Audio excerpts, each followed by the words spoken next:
Hi, this is Aaron Russell, head coach of your Richmond Spiders women's basketball team, and you are watching the Legacy Maker Sports Network. Legacy Maker, the All Sports Network.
Welcome to Commonwealth Sports Talk, Season 4, Episode 4, with your host, Joe Dillard Jr. This week's special guest, Karen Barefoot, head coach of the UNC Wilmington women's basketball team.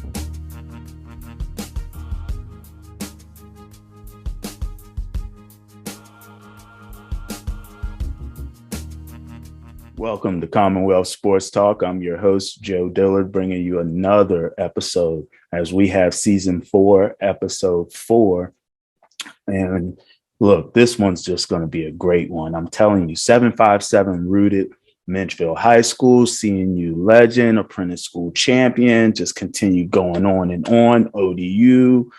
I mean, we're talking now UNC Wilmington, Seahawk Nation head coach Karen Barefoot will be joining us on Commonwealth Sports Talk. So without further ado, let's go ahead and jump right into it as we bring you this podcast of Commonwealth Sports Talk, which is designed to spread knowledge, teach, and inform the listener and viewer about the positive advancement of athletes born and raised, and definitely those that are putting in their time coaching like our guest today. So without further ado, this is brought to you by Legacy Maker Sports, Grind and Pray, and let's get straight to it.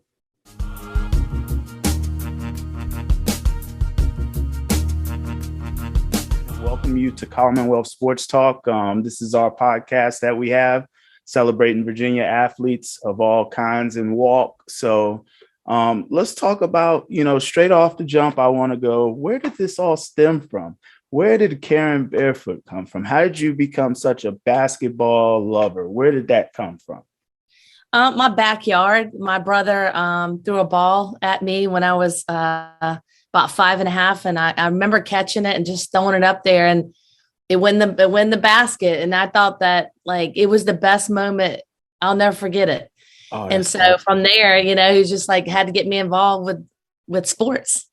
Oh, that's awesome. That's awesome. I love it. And so I just, everybody has that stem where you just know when it's the right thing. So I know when you find it early, it's got to be a great thing to be in this business for over 30 plus years. Well, actually 40 years, if you're saying since 5, when you had the ball in your hand, you loved it from day one. So take me through this journey, Coach. 4 successful programs where in just, you're finishing your 4th year at UNC Wilmington. That has got to be a great feeling to try to come and reestablish a winning culture in that community of Wilmington and along with the Seahawks. Tell me how that journey has been and how you've taken that challenge on.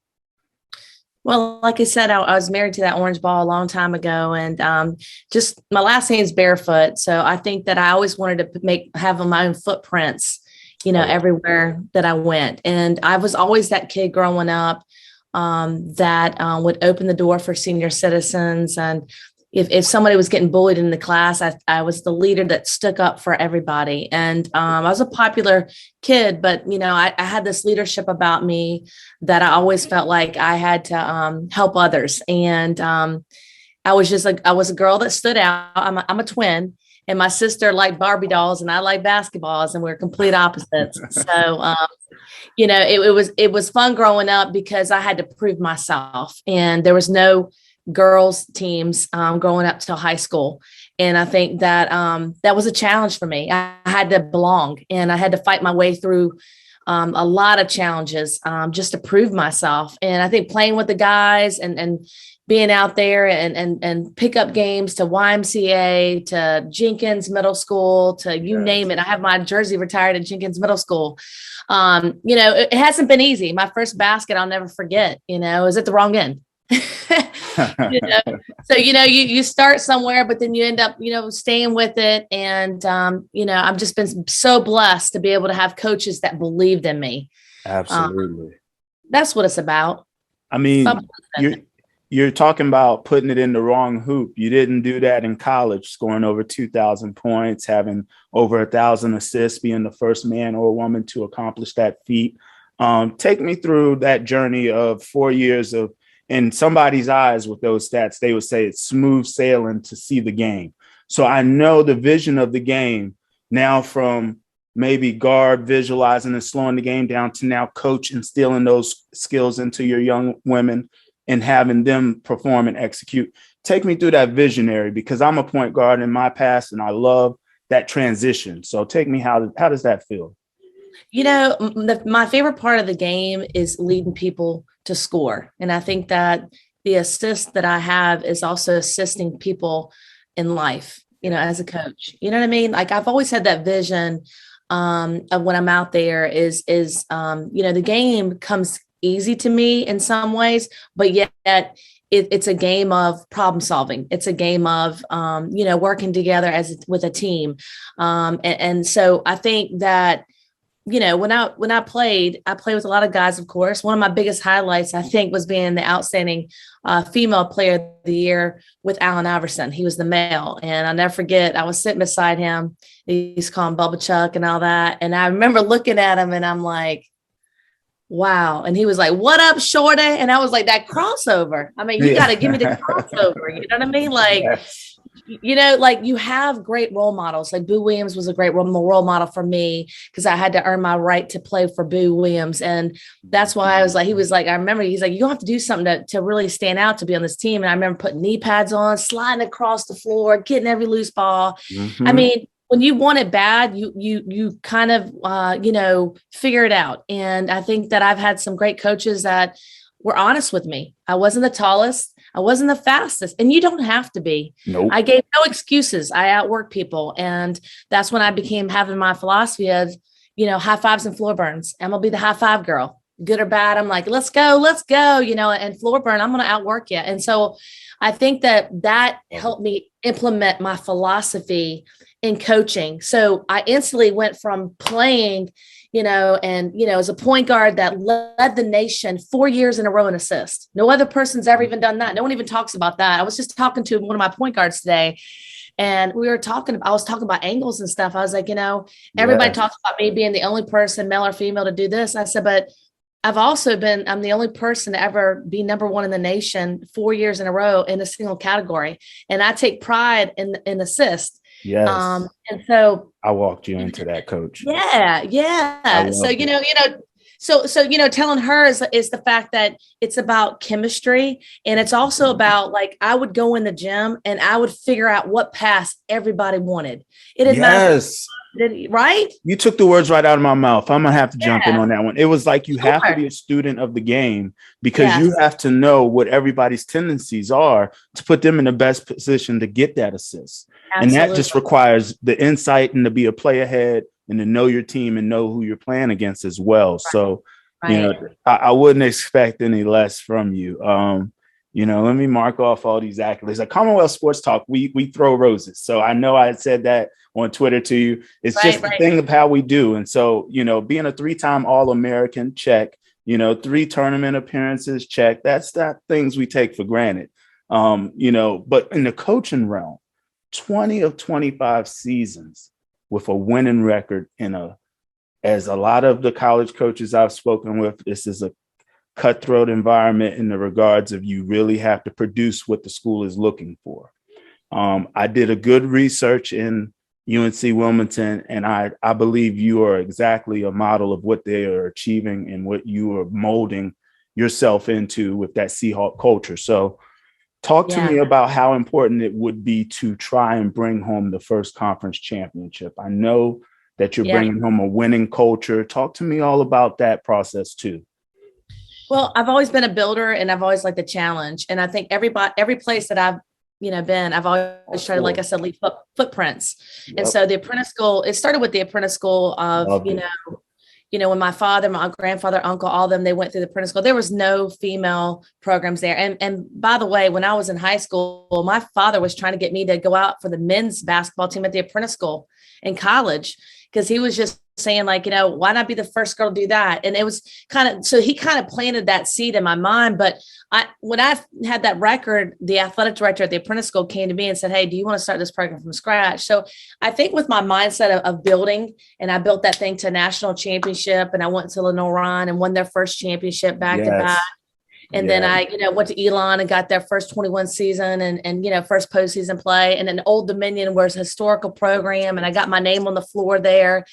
I had to come here where my father was born. Believe it or not, I'm a Virginia girl, but the Barefoot side of me is in Wilmington, North Carolina. My dad's first footprints were right here at Wrightsville Beach. And so for me, it was a challenge of coming here and more of a really deep feeling of Barefoot roots were here.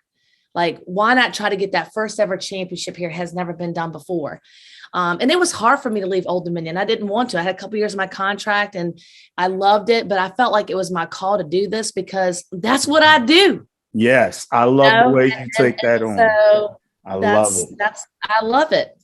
Now, see, I love that approach. And that's why I have brought it up and let it in that way, like the winning culture, the winning environment, understanding what it takes to build ground up, having those tools and putting them into play. Like that's not everyday language, and that's probably why, as I throw another one, that's probably why you are a 3-time Hall of Famer, because people recognize since 5, you've taken this game seriously.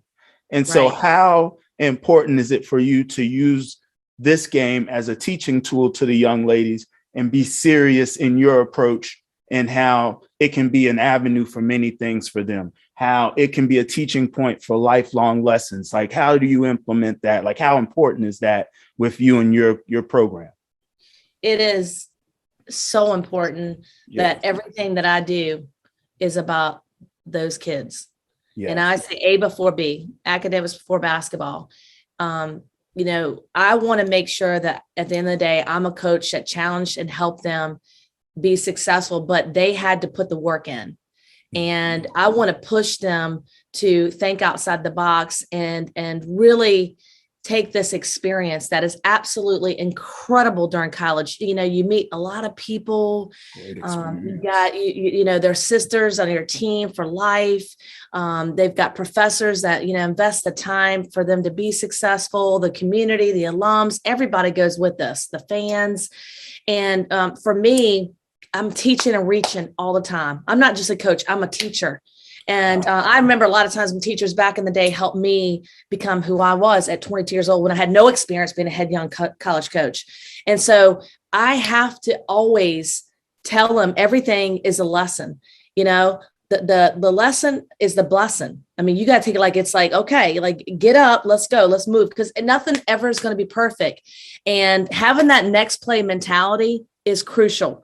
Not getting too high, not getting too low, and being able to say, okay, next play, and being able to pick each other up and because when they leave here, the happiest day of my life is when they walk across that stage. And I feel like I have invested and given them the tools to be successful so they can give their gift back to the world. Yes. They feel like they can go out there and impact other people. And to me, that's so powerful. So when I tell them don't take plays off, I don't either as a coach.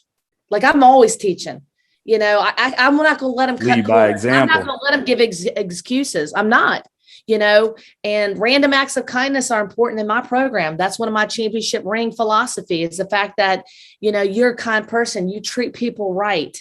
You're grateful. You never know who's watching you. Absolutely. Look where I'm at. Look at the things that have come to me. I just work and have fun. I'm passionate, but the opportunities I've had is because people watch what I do and I've had opportunities because of that. Absolutely. That's amazing. That's beyond amazing. Like if somebody's not ready to play for you, I don't know, like that, what's going on here. So take me through these past couple of years though, this interesting times and how, 20 years, a lot of times people would say, oh, well, it's grown on me. And, I might be thinking different now. I'm a different person. But in retrospect, as you said, every opportunity is a lesson and a blessing. So then I would say, how did it feel to be separate from your family during these times and to reconvene and to reinstill, to teach, to lead, to inspire all over again? Like, how did that feel? Did it feel like rookie day? Did it feel like, brand new all over again? I know that had to, especially somebody with energy like you and how you're so invested. Like, I know that had to be a joyous feeling. Yeah. And it's like, it's almost like, when something's taken away from you and you've done it for so long, a certain way, and you've, you get so like, you get, not to say comfortable, but it's just how you do things. And honestly, I'm so thankful and grateful that I had to get a chance to go July recruiting, because we hadn't had that in a couple summers. And I'm so thankful and grateful that I had my team in summer school and working them out and getting ready for a preseason come August. Yes. And I'm so happy that I had my team at my house the other day because we're doing team bonding stuff and, and getting to know all the newcomers and things like that. I mean, gosh, you just don't take that for granted. You just like, I keep a journal all the time and I say to myself, wow, and the fact that we're coming back together and the fact that, I can get out there this year and see the fans. And I mean, I miss so many people, kind of face to face. And I just, like that's hard because we've been go to the Trask Coliseum and we have a big show on the top in attendance with James Madison. And that's a big deal. And so you're missing the fans, you're missing the students, you're missing and so I'm just so excited to be able to get back and we may have to pivot, right? That's how life is. You got to pivot. Things could happen, right? Life's full of obstacles. But I'm taking every day as it goes. And like the fact that I can see them and start working them out is greatest just like joys. Wow. Are the little things, right? The little things are the greatest joys. That's right. And if you can continue to string them together, as they say, then you will lead successful patterns of life. So like, that's right. That's right. I think of it as in a coaching mechanism where you try to win possession. I tell my kids a lot of times it's how you perform your best, then I can take the effort that you give me and I will coach you to take the losses in stride, but outperform and be efficient. So it's such a great journey to have to teach these kids to be a part of the game, to be a part of, an environment, a community that comes together. These are all things that bring joy and unity. So I definitely appreciate your time in that regard. Take me through one of your, and I know it's all joy, but I know there's always that one time. What was one of the toughest lessons where you said, and this is very specific. So what is one of the toughest lessons where you said, I know that feels directly like a challenge and I am going to respond better than ever? When was that? I would say probably when I first started to coach. I turned down so many professional opportunities. There wasn't any WNBA, but I know the window right there. Yeah. And I had an opportunity to go play in Sweden. I was going to go play with James Boykins. And I was with him and he was a great men's basketball player, back in the day, bless him.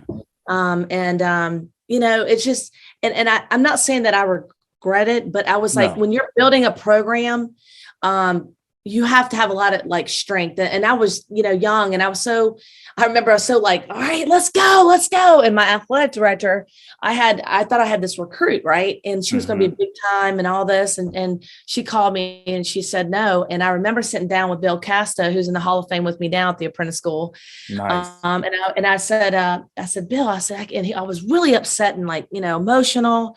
And he was like, and I felt like I let him down because I was going to get this big recruit. And he goes, listen, this part of life, when they say no, you say next. And I was like, all right, it's not meant to be, and I think that because I always wanted, I'm always competitive and I'm always like having that edge of I've got to win. I realize that sometimes things just don't work out, and that's okay. And I've kind of learned to be patient, and I've kind of learned to understand that life keeps going. It's going to throw you curveballs and things are going to happen, and that's okay. And that's okay. You just have a positive, optimistic attitude and know God's got a plan. And that's okay, And so I think from that moment too, is that when I started to really build a special program, that I realized that, hey, who's going to be with me? Who's going to be invested? Who's going to be ready to go? And just kept building it, foundation, brick by brick by brick. And, Rome wasn't built in a day, but you know what? We won that first national championship in 6 years.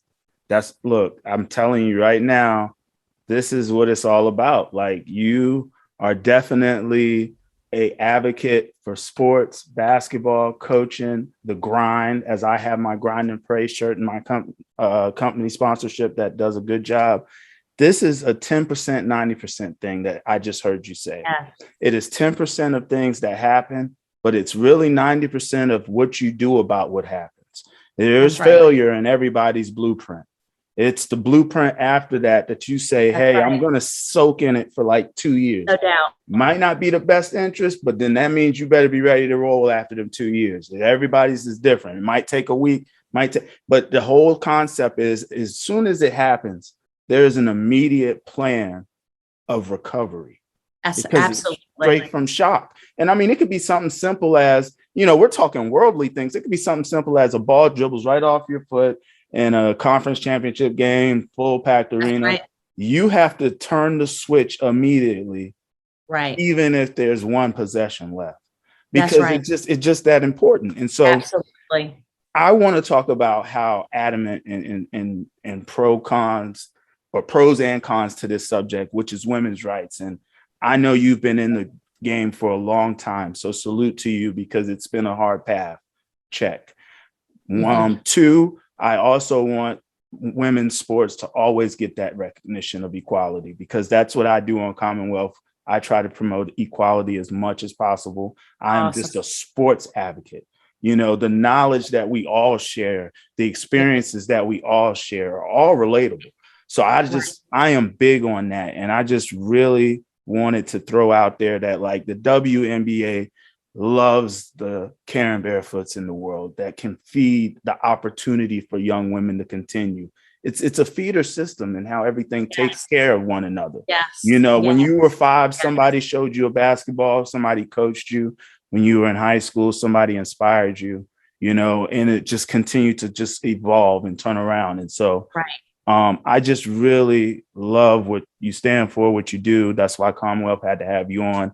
So I really appreciate everything in your time, Coach.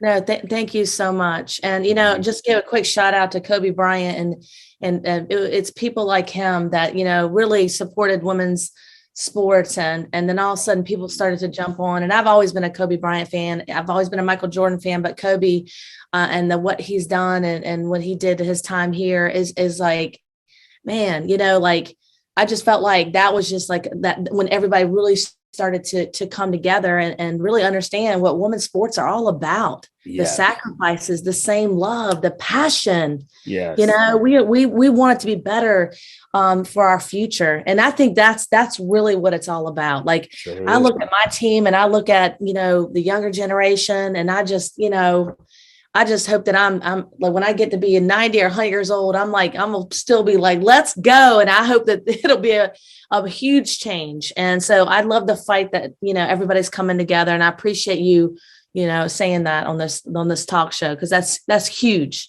Oh, it absolutely is. And I'm not going to ever shy away from that. I think that it's just something that has to have its service and recognition to where it needs to have its own platform. And it just, all jokes aside, we talked straight sports just now, and I just waited to just bring it up. So I just had to, give it its own space and opportunity. But once again, Coach, like I said, nothing short of great with your time. Now, I did have a story that just popped in my head. So I had a coach, you may know him, by the way, Doug Baggett from Tab High School, coached baseball and basketball. I think he played at CNU. So we had Coach Baggett tell a young lady that was a freshman with me. Now, let me tell you, she tried out for the baseball team and made it. He was like, look, young lady, Powerful. I'm going to give her shout out. That's Jen Dolan. She's married now, different last name, but that's my buddy. She knows who she is. Coach was like, it's going to be hard for you to get a college baseball scholarship, and you just hate telling people that. And that's when I woke up. Like that time, my sister was also playing AAU basketball. So all this goes full circle at me being 16 to 18-year-old learning range. And he said, you're better going to play softball so you can have a scholarship to take care of your opportunities in the world. And I understood it then. I got it then. And just like you with playing with the boys until you was in high school, sharpened you better than most, I can tell you. And that is a shout out again. So I just had to correlate that because I remember it and it popped up in my head. And then I was like, my sister played with Adrian Motley, who Ashley Dillard. Exactly. They both were with the Widows, and I was watching them come up. And I was like, women's sports. And I just hit the umbrella, and I was like, wow, we've got a lot of work to put in. And so let's keep going, Coach. Let's go, man. Let's do it. You're doing great things. It starts with a talk show like this. Thank you. But I know I've got to let you go, and thank you for your time because the beat never stops, especially as a Seahawk, I bet. Thank you. Absolutely. I'm about to be on the phone. You know how it is. There it is. Well, thank you for coming on Commonwealth. Hey, wings up, my friend. I say there wings it is. up. I'll throw the wings up for you. There you go. Have a good one, Coach. Thank you so much. All right.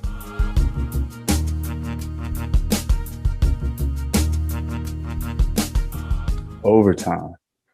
Roundtable talk. Dolo, I don't think this will be an issue when it comes to giving you the information, as I've done this through audio many a time and a couple of select guests. But this guest right here, we're talking a 3-time Hall of Famer. We're talking 2,000 points and 1,000 assists in college. Like, let's talk about those stats. Let's talk about, 4 years leading the nation in assists. We're talking big time. We're talking a twin who said, it might be apples and oranges, but I still got to stand out, that grind, that internal mentality that she's bringing forward.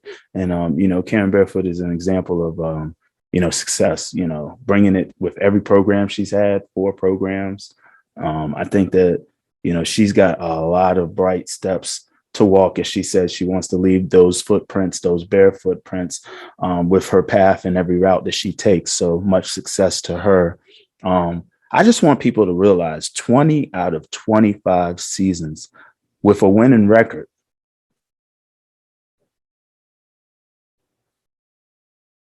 High school coaches don't do that, man. Let's keep it real. High school coaches don't do that. And when you can say you've accomplished that on a collegiate level, quiet, big, small, it doesn't matter. You got to get credit. It's got to be credit. It's got to be credit given. I think that's amazing.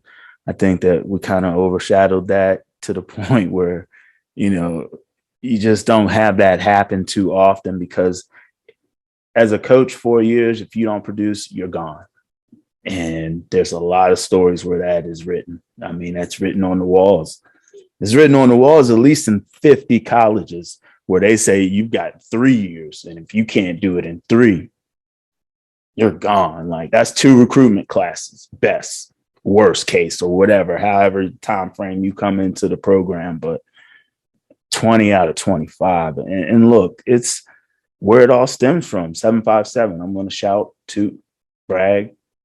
But 757 breeds excellence when it comes to sports, and the ability to continue to produce athletes, produce stories, produce mentors, produce inspiration, produce everything, and it's just amazing that we are able to have this platform to be able to put people like a Karen Barefoot on. So much success to her in her future endeavors. Great season coming up.